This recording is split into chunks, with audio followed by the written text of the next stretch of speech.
So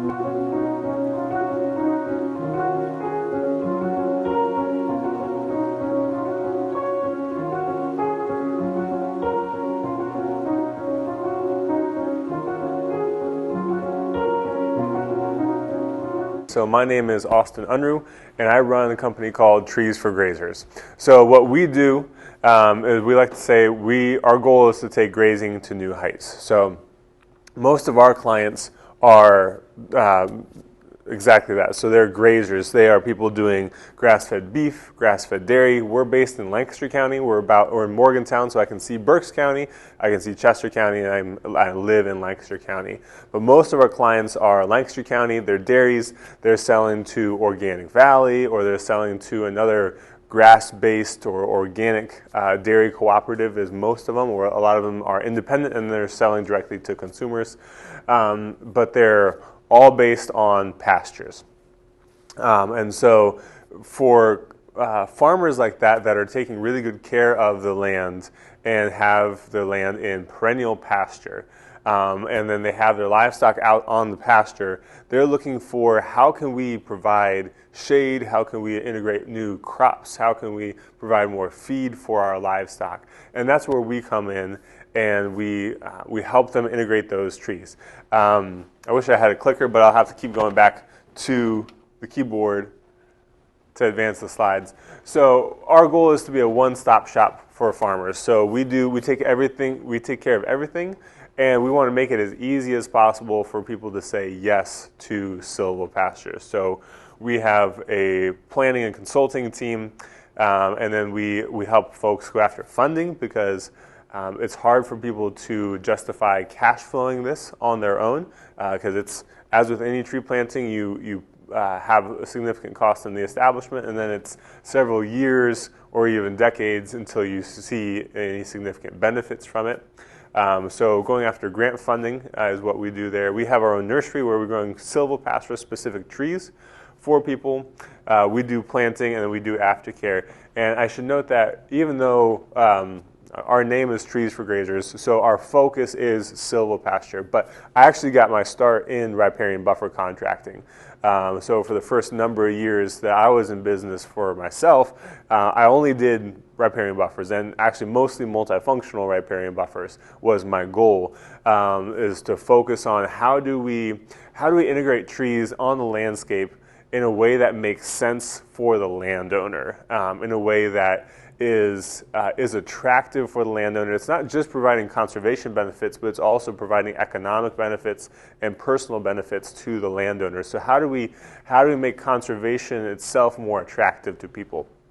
So that's what got me into riparian buffer work, and it's also what led me to Silvopasture, because I realized there's these small corridors of riparian buffers that we can plant, and those are great. But there's this whole area where we could also be planting trees, and if it fits in with the landowner goals, it's a win-win. It's not a fit for every landowner, but when we can make that fit, when the landowner's interests overlap with the ability to establish trees, that's a really good fit, and it allows us to really expand the area of conservation on those farms. And with such a small group, I'd say if questions come up, feel free to ask them. I'm happy to interact and engage throughout the process. So, what is Silvopasture? So let's start off with that, with a basic understanding of where we're at. So Silvo, you'll recognize the term from Pennsylvania, Penn's Woods. So it's simply the integration of three things. So you have your forages, your livestock, and your trees. And those can be combined in any number of hundreds and hundreds of different types of combinations that you can make there. But a grass-based farm is based on forages. They need to be eating forages.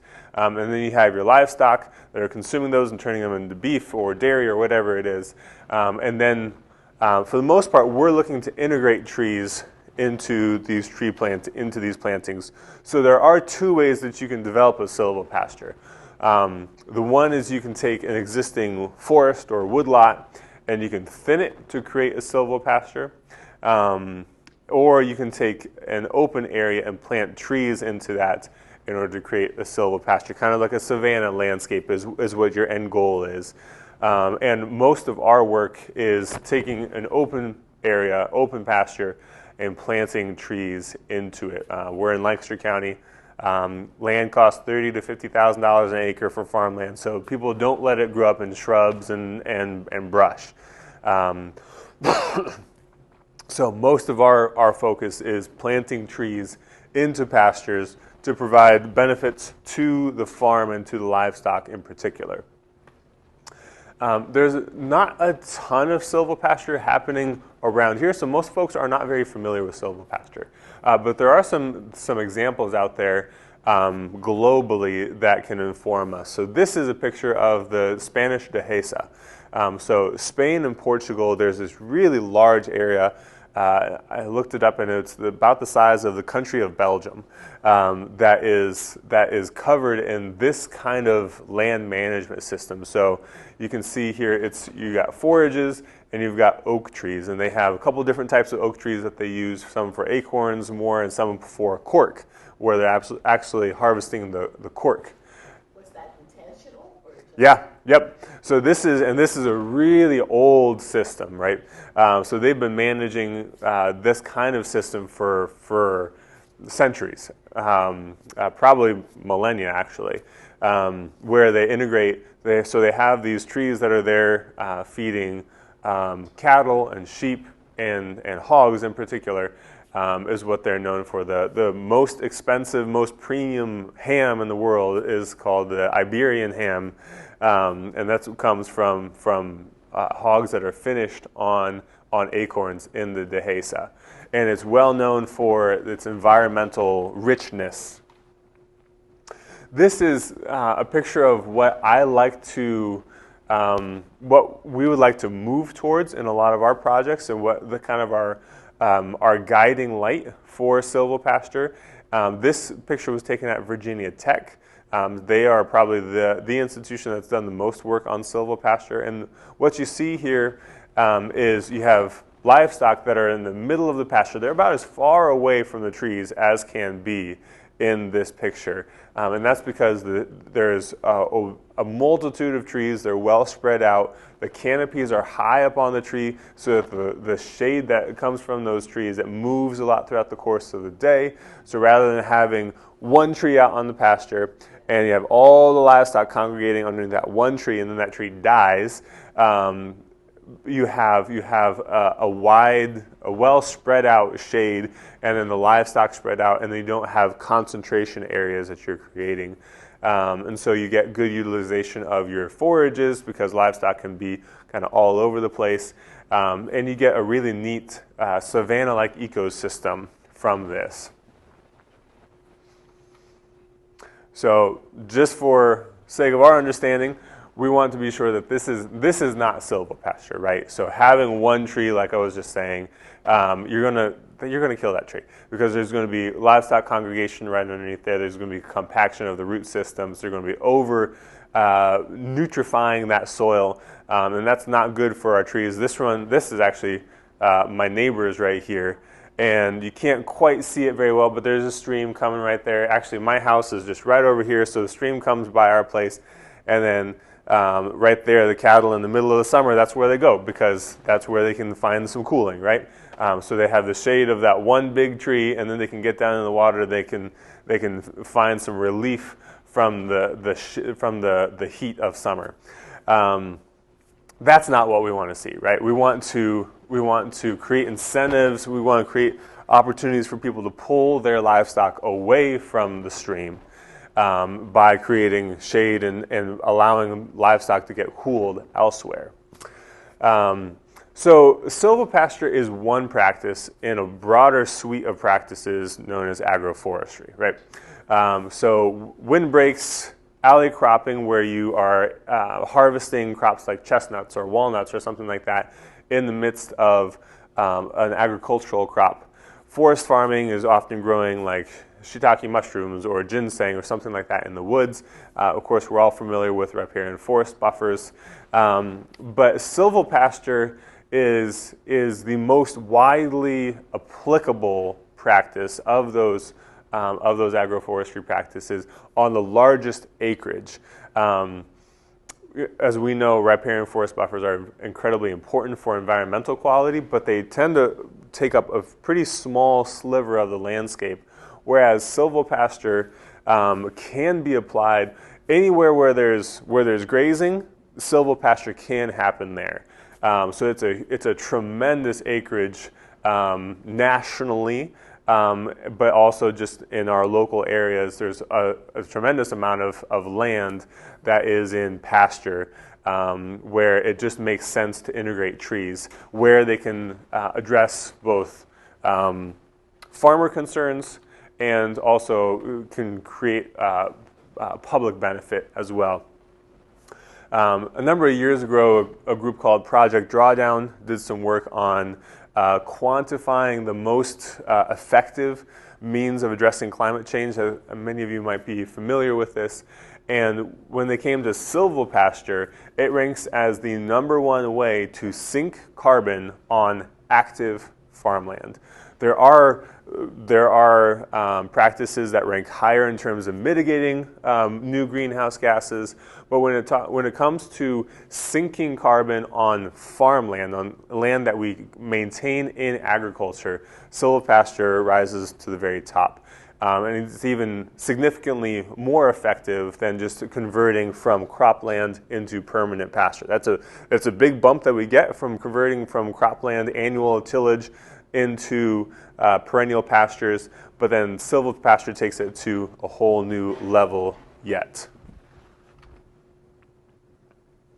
What I want to emphasize is that silvopasture it's a package, right? We're not just talking about planting trees, but we're also talking about wanting to preserve and protect land that's right now in permanent pasture, because permanent pasture is a very, very solid starting place. There's a whole lot of conservation benefits, water quality benefits in particular, to just having perennial pasture and not having disturbance, not having fertilizer applications, not having chemical application on that land. So this is from work that was done by PASA. PASA went out and surveyed a whole bunch of different farms and fields and took soil samples, and what they found was that pastured livestock farms are the gold standard for soil health. Consistently, even better than vegetable farms and row crop farms, the soil health was better in pastured livestock farms, and it just makes sense because you have perennial cover, you have forages that are always there, they're not being disturbed, you're not tilling it up, they're able to maintain really good health in that soil. So what we're looking to do with silvopasture is just build on the strengths of a perennial pasture system and make it even more profitable for the farmer, more beneficial for the livestock, and then we're also getting significant public good off that. So we'll talk a little bit about wildlife, carbon, water, and then the value of locking up land in perennial agriculture. So we're all familiar with the benefit of having trees, of adding trees, especially native tree species, for wildlife. That those trees are able to add significant food for insects, and those insects are then able to provide food for birds, and you create a nesting habitat because you have physical structure. You're able to connect ecosystems because birds are able to travel from separate woodlots to get through. They land in trees and they have some protection. And in the silvopasture, we're recreating a savanna ecosystem. And savanna ecosystems are recognized as some of the most diverse ecosystems out there because what they are is it's a large ecotone. So you have all of these edge habitats that are created rather than having our traditional landscape in this area where you have woods and you have pasture, and you have open crop ground, but there's nothing in between. We don't have the young growth. We don't have the savanna ecosystems where you have those ecotones. And so what we're creating with silvopasture is a mix of those different environments. And savanna landscapes have widely been known to be some of the most productive landscapes in terms of biomass, in terms of wildlife that they can support. There was a reason that Native Americans created savanna ecosystems for so long, was because that created so much wildlife, so much game, so much ability to foster those species. So in terms of being able to create wildlife habitat, silvopasture has a lot of value.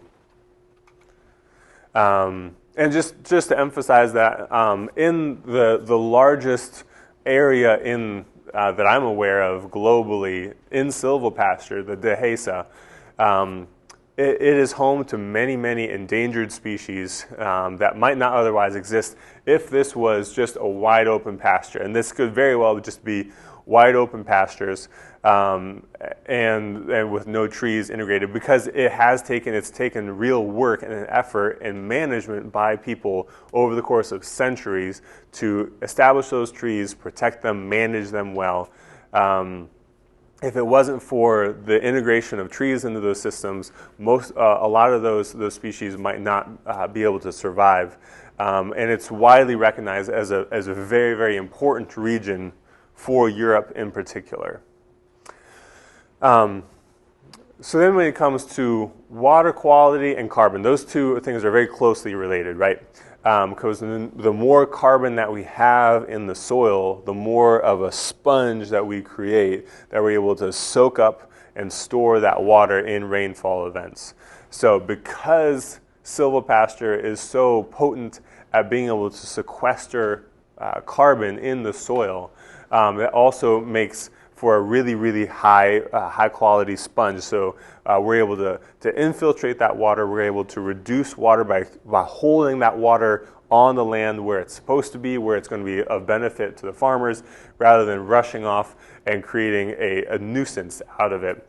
And then by doing so, we're able to keep soil nutrients in place where they need to be. So by creating and expanding the sponge that we have, the ability for the land to soak up water, we're able to reduce environmental problems downstream.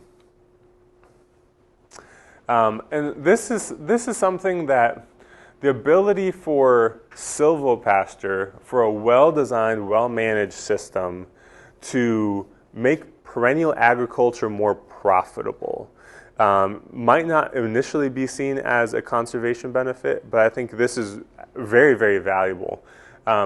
As we were sharing earlier with the PASA report, we know that perennially managed farm systems have a significantly higher conservation benefits. There's just a lot less pollutants coming off them, a lot less problems coming off of that land to be then dealt with by the public. So if we want to, there's a real strong public interest in locking up and securing perennial ecosystems. And so anything that we can do to incentivize those to stay perennial rather than be converted over to annual crops, there's the real value in that. So this is one of the farms that we've worked with. Actually, this was the very first farm that we established silvopasture on. It's called Fiddle Creek Dairy. It's in Quarryville, so southern Lancaster County. And by integrating trees, we're able to make that farm more profitable because they don't have to feed their livestock quite as much. They don't have to buy in feed as much because some of the trees are able to drop honey locust pods or persimmon fruits, and then they're able to provide shade, so their livestock are more productive, their livestock are healthier, they're able to spend more energy on producing milk in this case, rather than having to dissipate that heat, which takes a lot of energy for the livestock. So in general, we're just able to make a more valuable system for the farm, so it's less interesting for the farmer to say, let's just turn this into row crops. And whether the farmers love this or not, it's also more expensive, because if you have trees all throughout the pasture, not only are they contributing something to you, but in order to get them out, you're going to look at a pretty expensive bill in order to then turn that into row crop land. So there's both an incentive and there's a carrot and a stick, and they're both working together in order to lock up that land in perennial pasture. So that's something that I appreciate, because I want to see these perennial ecosystems maintained on the land. By now, we've worked with, I think as of the end of this spring, we'll have worked with 35 to 40 farms to establish silvopasture. And most of them are in Lancaster County. So working farms, we really haven't worked with folks who are doing like homesteading, small scale farms, hobby farms.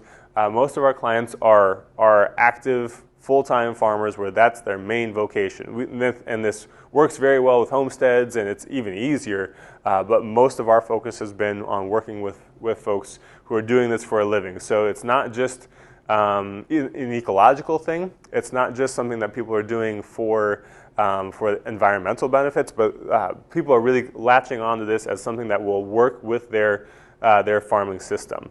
The number one thing that brings people to us is shade, and this is for folks who are doing grass-based or organic dairy where their livestock are outside a significant time. And so if they don't have access to shade, they go through heat stress, especially in a hot, humid July day where it's 85 degrees and super humid. Cattle aren't doing that. They're not doing well.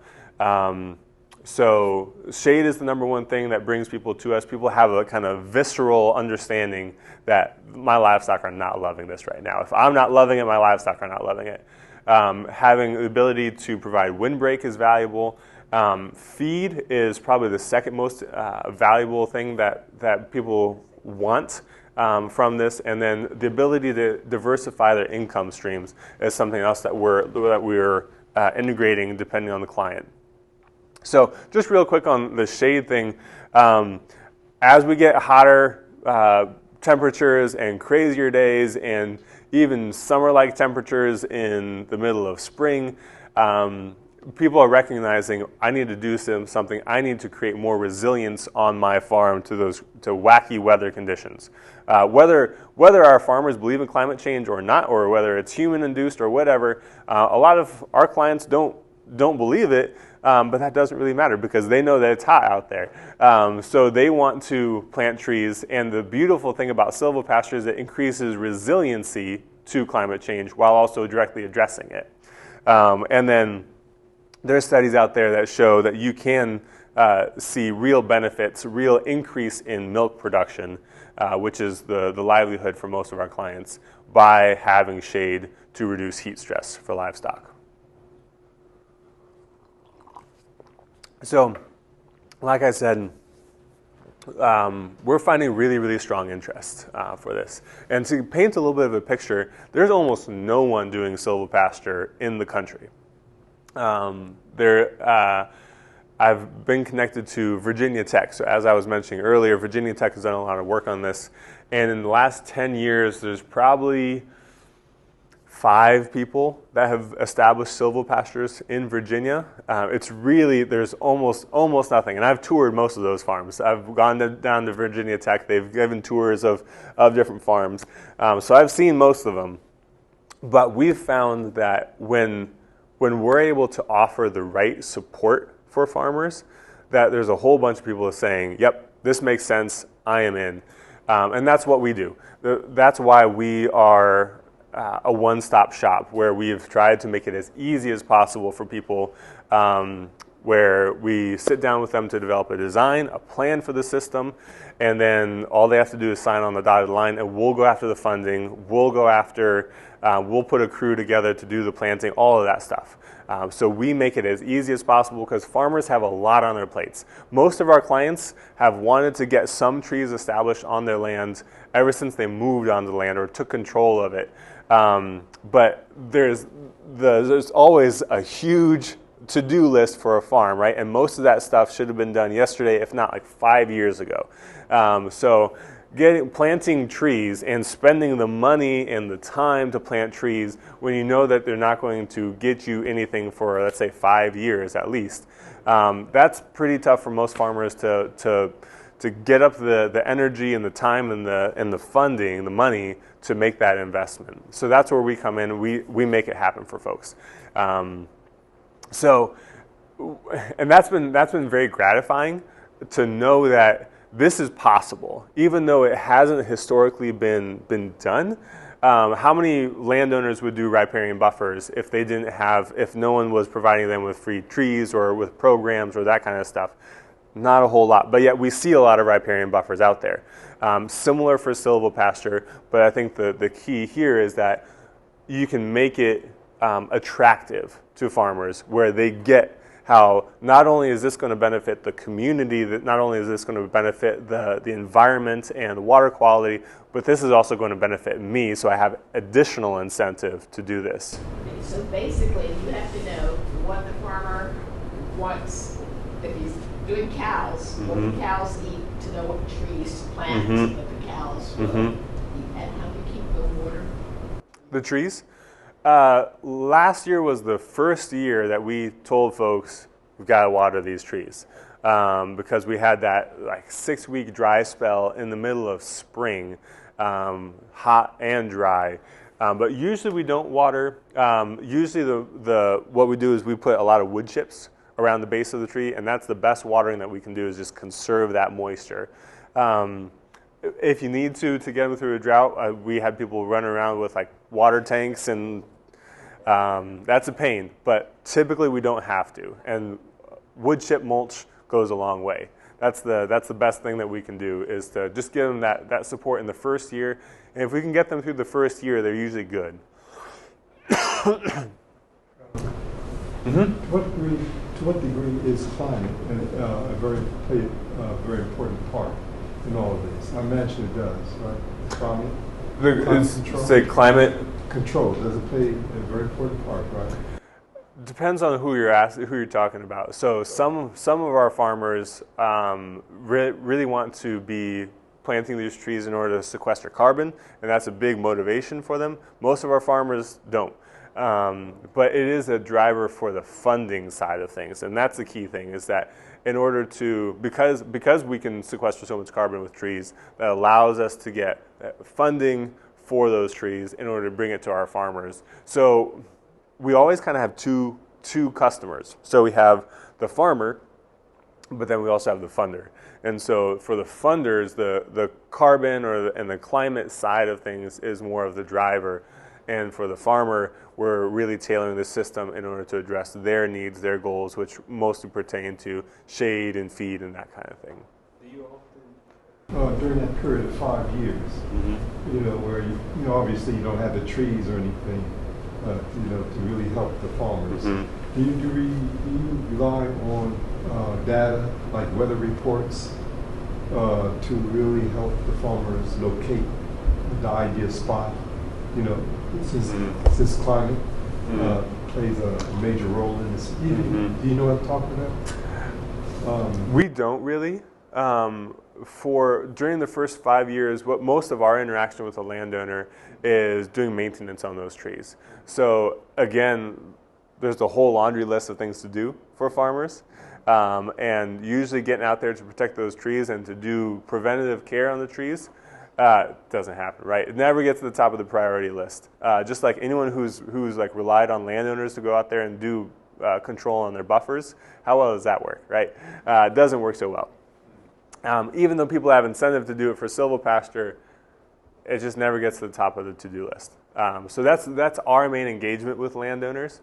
And thankfully we live in an area where if you give them the right care, the trees will live, right? There's a trick to it in a pasture setting. There's more things that want to kill it or trample it or whatever, browse it. But if you give it the right care, trees will live in our area. And so we've developed some pretty basic systems and methodologies of getting trees to survive those first couple of years. Yep. So you don't necessarily rely on weather reports? Not necessarily. only, like I said, only the one time last spring did we tell folks, okay, you got to get out there and water because those trees need a drink. We planted them when it was dry. We haven't had a rain since. They really need a drink. And so even last spring, with that crazy spring dry spell that we had very little mortality. Yeah, thankfully. And this year, before we leave any job, we're putting a big pile of mulch right on top of every tree. But not volcano, right? Oh, we're volcanoing it, but we have that tree shelter. The tree tube, great. So the tree tube keeps the trunk protected, so we volcano it right up onto that tree tube, and it still doesn't touch the trunk, right? So if you're interested in reaching out to folks and seeing if there's clients, landowners who want to do silvopasture, we've found success just by focusing on folks who are already doing good grazing. So we've gotten connected through the Lancaster County Grazers and other grazing management groups. And so we speak at events and we table at events and that kind of thing. And we found it to be a really good clientele. We go to PASA and that kind of thing. So our goal really is to engage with people who are already, they're close. They're very close to wanting silvopasture. Someone who has a huge operation where it's just all row crops, and then they come and they bring feed to the livestock, and the livestock aren't on pasture. Doesn't make sense for them. There's not a way to integrate silvopasture for them. Folks who have just a little extra size lot for their heifers or their dairy cows doesn't make a whole lot of sense. Maybe we can do something there. But our best clients are those who are already really good grazers, and they get it. If their livestock are out in pasture and they're being well managed and the landowner has their mind in the game, those are great clients. One of the things that we're starting to work on is, so we're working with this group down in Virginia, a water quality group down there that's working with farmers, and that's big cow-calf area. Everyone's got a back 40 with 10 head of cattle or whatever it is. And where do they go for heat relief? It's right down in the stream. And they're having trouble incentivizing people to keep livestock, to fence out those streams because that's where the cattle go for relief. And there's no trees upstream or up in the uplands. So we're working with them on a grant to do some education and then create some incentives by planting trees in the pasture. Now we can there's less pain for the farmer to fence out the creek and keep the livestock out of there. Let's see. Yeah, so and just that, if we can create the right incentives, if we can make this simple for folks, we found that people are they're very receptive. The right people are receptive to this and are quite interested in taking this on. But you need to make it easy because people are busy. They got plenty going on. And what's that? Tradition. And Yep. Well, we've got most of our clients, I'd say 80-90% of our clients are either Amish or plain Mennonites. And only a pretty small percentage are what they would consider English. So we've gotten into those communities pretty well. And in fact, as we're looking to potentially expand in the next couple of years, we're looking at other Amish hubs throughout the country and saying those are areas that we could pretty well expand into and even do significantly more. And I get calls every single day mostly from Amish saying, hey, I'd like to plant a couple trees here, a couple trees there. And that's often how it starts. It's just a couple trees, let's feel out the waters here. Let's get started with this. And then it just continues to grow. And we've only been doing silvopasture for 4 years. We did our first planting in early 2020. And so we've had a steep learning curve, and it's the rate of adoption is just picking up. And one of the things that helps that is we're able to come in with live stakes of willows and poplars for fast shade, and those are literally 10-foot tall live stakes. We put them in the ground 2 feet, and they're 8 foot tall, so you can see results right away. and we're coming in with trees, black locust trees that are 6 foot tall when we plant them. And so farmers are able to see benefit right away. Let me see if I can find a picture here. Do you have a minimum number of acres you work with? We don't do many projects below like 100 trees, 150 trees, something like that. If someone wants to do a really small project, more what we're doing is we're helping facilitate that. So we're helping them find the funding, and maybe we'll have one of our consultants work with them to do a DIY planting where they're doing the labor and they're sourcing the materials, and then we just have someone help them out with the process. But rather than us sending our whole crew out to do the project. So this right here, this is a black locust tree. This was planted last spring, and when we planted it, it was anywhere between 5 and 8 feet tall, and this is a 6 foot tall tree too. So this is the growth that people saw, that the farmers saw in the very first year of that tree being established. So that's the kind of thing that makes it click much faster for folks. It becomes a whole lot more interesting when there's instant gratification. There's not a whole lot of instant gratification in the world of tree planting, but as much as we can get towards that, it really drives people and it really gets people into the gate. So just to summarize the talk, we want to take the strong baseline of perennial pastures and we want to amplify that. We want to make it more interesting for the farmer, and we also want to create more ecological value, more economic value, more ecological value.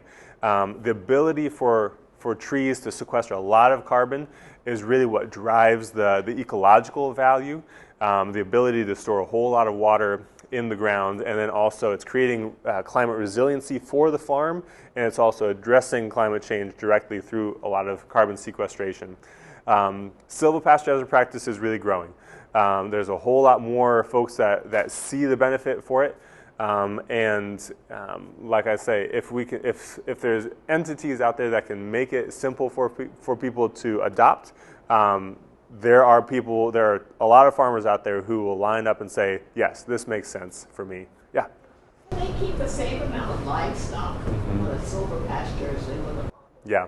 Yeah, and we can potentially increase the stocking density. Now, we were only 4 years into it, so we don't have that much experience on our own projects, but groups like Virginia Tech have studied this, and they've found that if you maintain the right level of shade, so we don't want too much shade, right? Because we know forages don't grow well in a forest.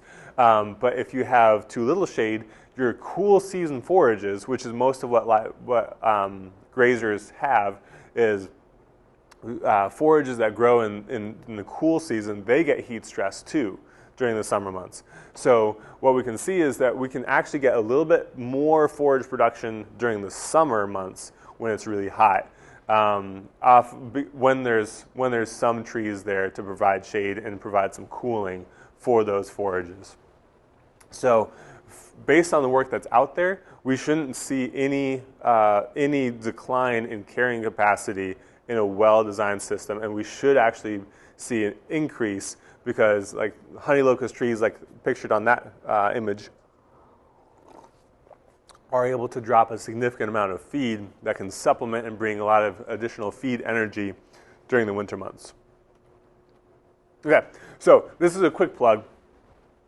Before I finish up, I want to put this out there. So we do a lot of riparian buffers, like I mentioned earlier. We put in a lot of riparian buffers, and more we're doing so with big live stakes. And this has been a lot of fun for us because we're able to go into sites like this where you see the traditional tree shelters in the background, and we're able to put in a live stake that's 6, 8, 10. This one was probably about 12 feet tall when we put it in. And so this is after 1 year of growth, and you can see all the fresh growth that came off of that. So we're able to establish like a significant tree that's able to be above the competition, above reed canary grass or whatever you have in there.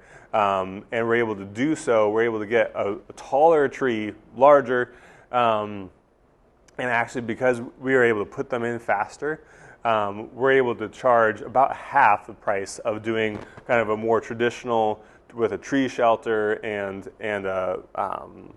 and a containerized tree, we're able to do this kind of thing for half the cost. And I love it because instead of bringing like 500 pounds of plastic and 10 pounds of little tiny seedlings onto a site, we're able to come with 500 pounds of tree material, get it established, and then we've got 10 pounds of plastic just to protect from buck rub, and that's what we have, little guards here just to protect against buck rub, but they're already so tall that they're above browse height. So anyway, we're doing a lot of these. We're doing some experimentation with Stroud right now to test them in different contexts. And so what we want to do is we want to start propagating more of this, sycamores and box elder and river birch and willows and cottonwoods and all kinds of stuff.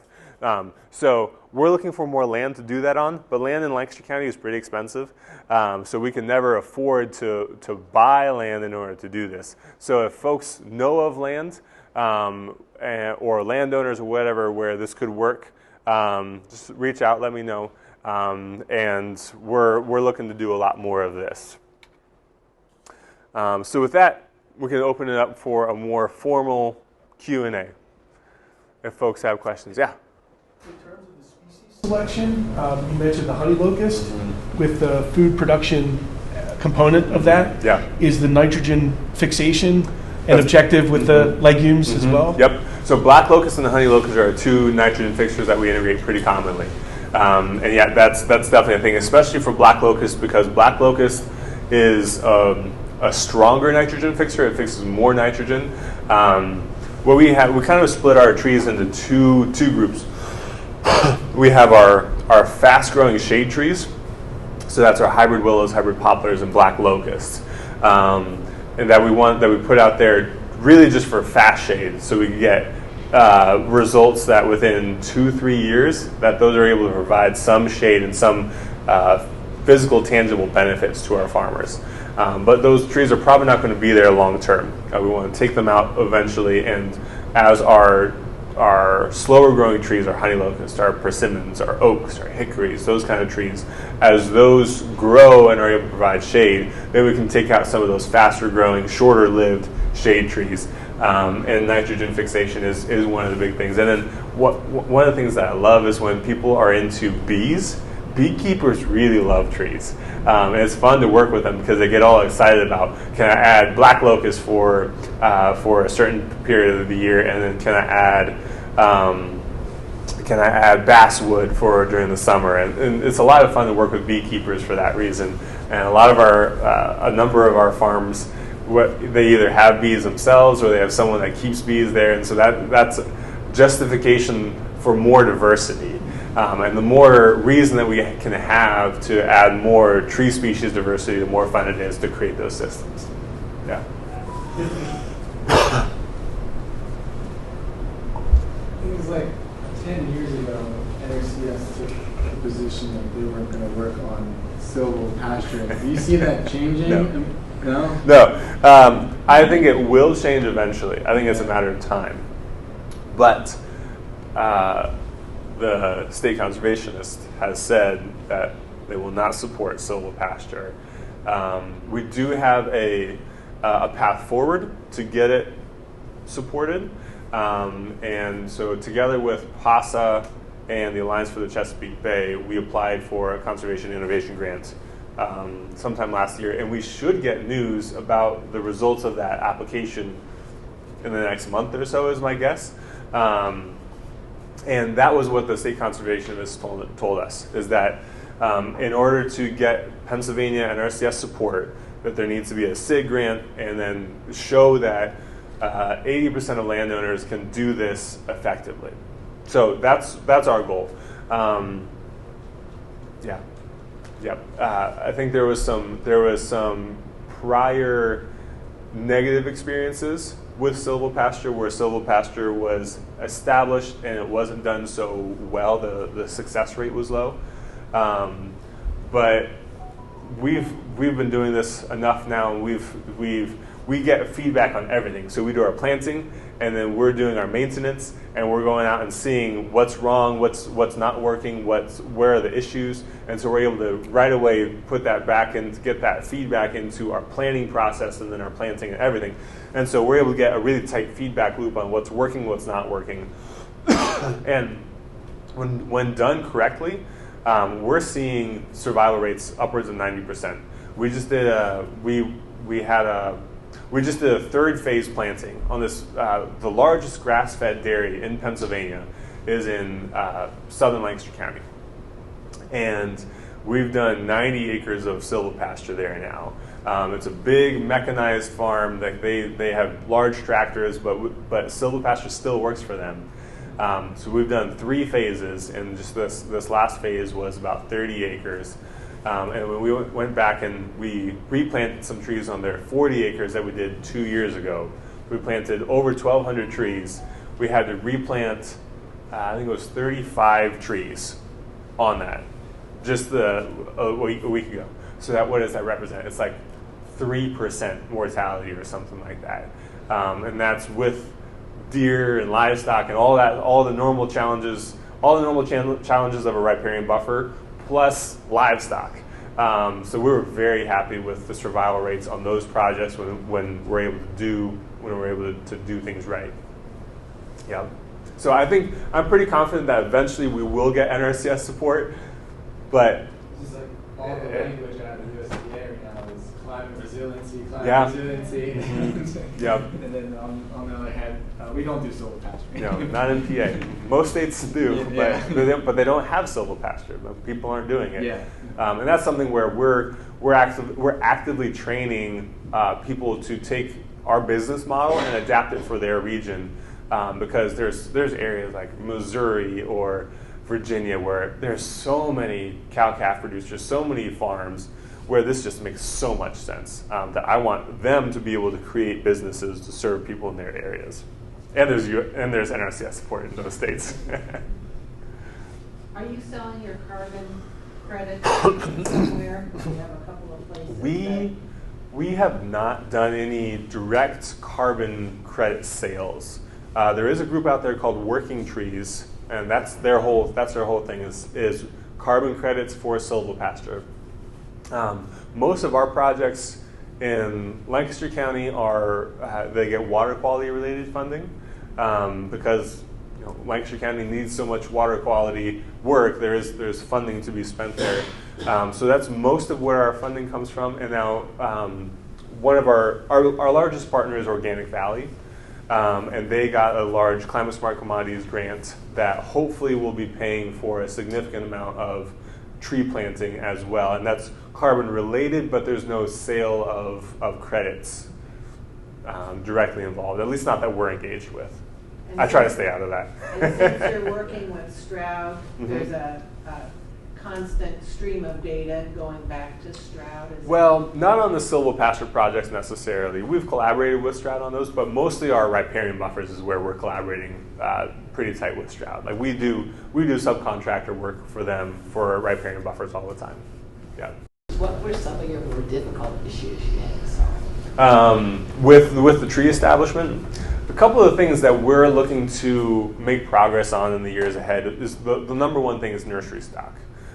So for the trees that we're planting, the genetics are unique. So they want honey locust for pods, but a seedling honey locust will probably create like thin pods without a whole lot of sugar. But there are trees out there with really big, thick pods with enough sugar that you can squeeze it out like jelly. It's fantastic. They're tasty. Livestock love it. But it's hard to find those genetics. Honey locusts also have the downside that a lot of them will produce thorns. So we want trees that are completely thornless. We want high sugar content pods. And we want trees that are all female, because only the females will drop pods. So that's why we have a nursery, is we're doing propagation, we're doing going out there and finding the right nursery stock, figuring out how are we going to clonally propagate this, if that's the right technique, and do so inexpensively and create trees ideally that are at least like this tall, even better yet, can we put out trees that are tall, that get some instant gratification that you can see right away? So that's what we're working towards on like live stakes for willows and poplars. We're putting in trees that have like that kind of a girth to them, and they're 10 foot tall, and they're able to see some instant results. So that's something where we're a little bit further ahead. And then other tree species. Each tree species has a little bit different unique challenges that we're working on our nursery side. But then on the establishment, the tree protection from livestock, we've got that pretty well down now. We have, let me just show that slide real quick. So the basis of our tree protection system is a 6 foot tall tree shelter. So it's a plastic tube, and then there's a fiberglass stake on the inside, and that fiberglass stake is an electrical insulator. And what you can see here is this is electric fencing that runs from tree to tree, and then we wrap the poly wire, the electric fencing, around that tree tube, so the whole tube is electrified. So if livestock come up and rub on it, they get shot. So that's what we found to be most effective in protecting those trees while they're getting established. So that keeps the cattle off. And like I said, we put a whole bunch of mulch. Usually we're putting on about 10 gallons worth, so 2 5-gallon buckets worth of mulch at the base. And that preserves the moisture for the first year. And then we have little vole guards that we put on that are a physical protection of the base of the tree. Because we can't spray herbicide on most of our farms. Most of our farms are certified organic, so we can't use herbicides, which is our normal tool in riparian buffers. So we have to do extra work in order to protect against voles. But between little spiral guards that we put at the base, there's like a vinyl wraps, and then we put in like a vole deterrent, like a granular vole deterrent when we're going into the fall or going into winter to hopefully deter voles even more. So we have like multiple layers of protection, and we've devised a pretty systematic way of getting these trees protected, even in context where you have a whole bunch of different livestock and wildlife that want to eat or trample or otherwise damage our trees. Yep. Do any of those organic farmers use raptors to deter voles?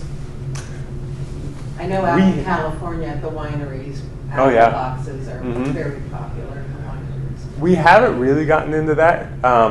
In my own nursery, when I established my nursery, I put some poles up, and kestrels would use it. But now my trees are so big that it doesn't matter, and that's going to be the case for these. Is that before too long, within 3 years. I'll talk a little bit longer, and if any questions come up, feel free to ask me. So we've made some pretty significant progress on silvopasture in the last couple of years. As I said, we only started doing this in 2020. It was our very first silvopasture planting.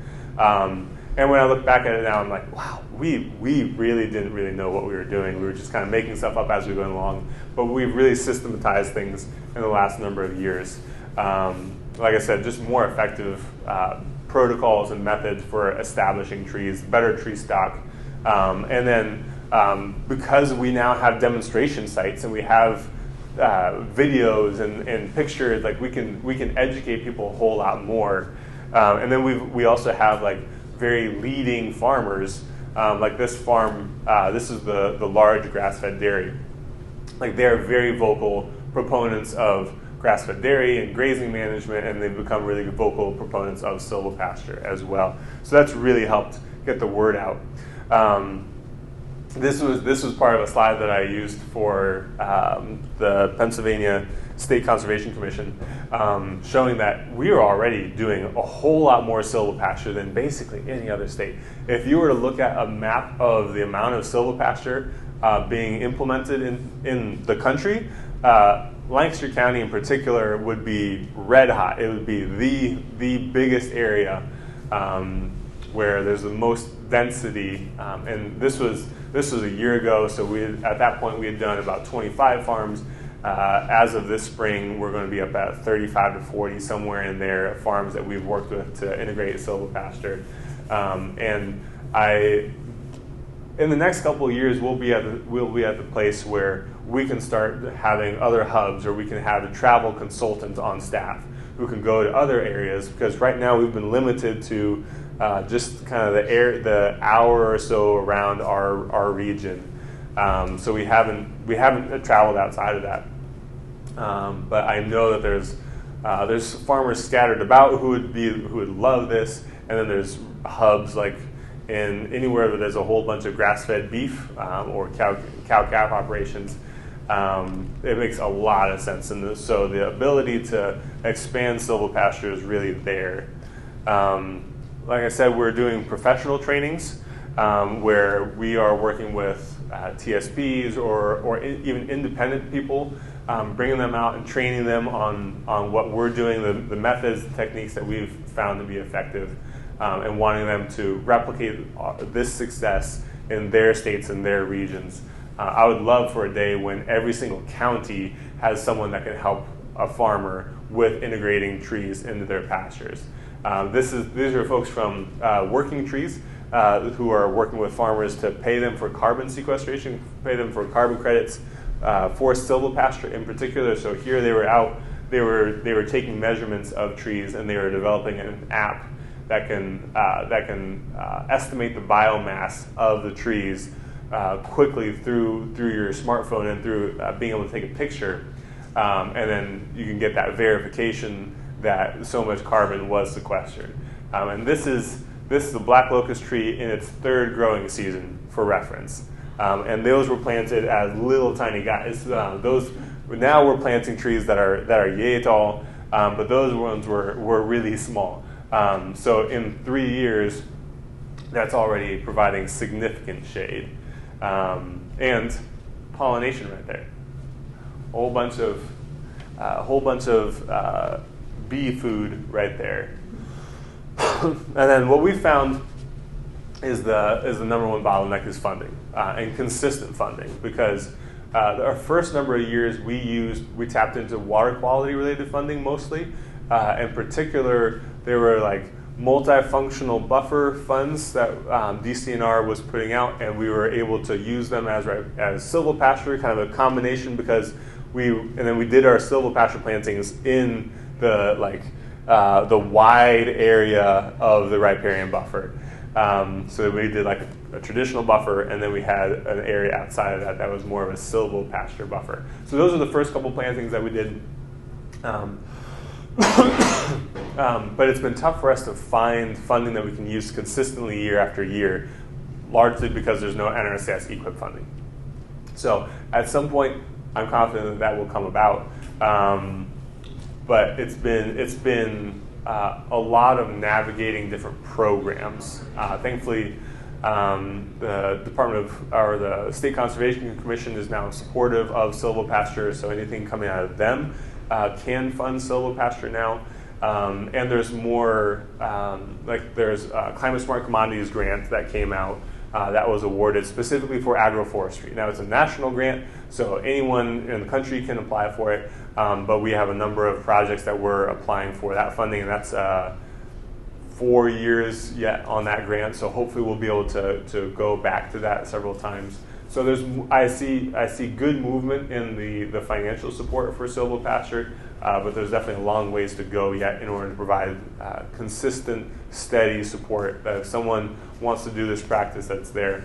Thankfully, because it is something where there is an inherent intrinsic incentive for the farmer, I foresee that in the years ahead that farmers will look at this and say, I'm willing to put some of my own money down for this. It might have to be in the form of a loan because of the cash flow issues.